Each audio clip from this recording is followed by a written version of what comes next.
we're going to add a 3-column content.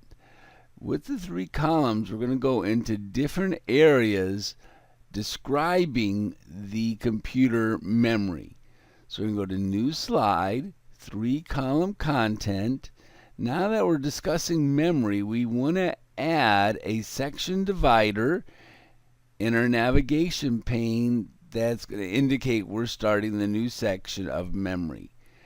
Make use of these section dividers in the navigation pane. They will help you with the flow of the presentation, because remember we discussed that we can hide slides that we're not dealing with.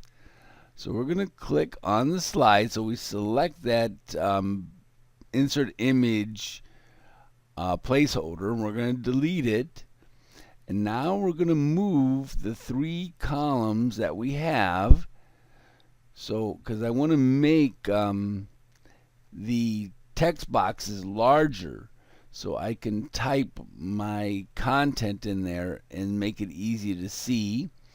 These top little boxes, if you can see and read inside of them, they say icon, which will allow us to insert a little picture above each column.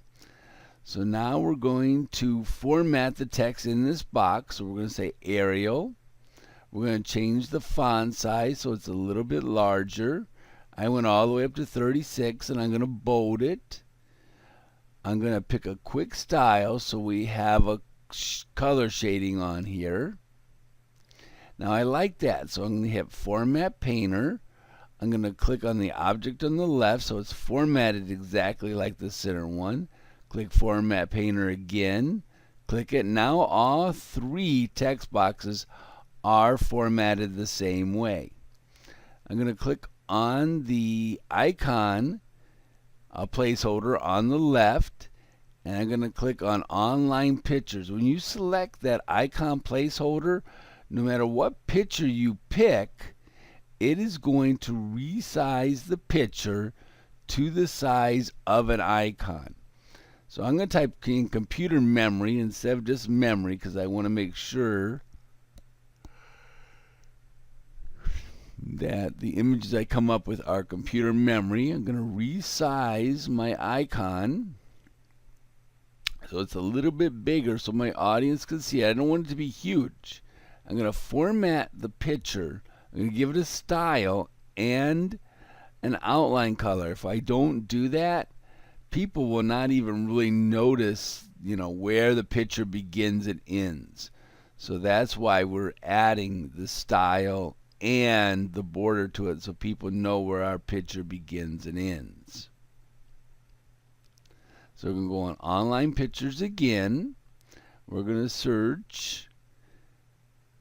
And now I'm going to search for a clock. That's going to, even though it doesn't make sense right now, but the speed, when the speed at which the computer operates is called its clock speed. So that's why we're putting a picture of a clock here to coincide with the clock speed angle.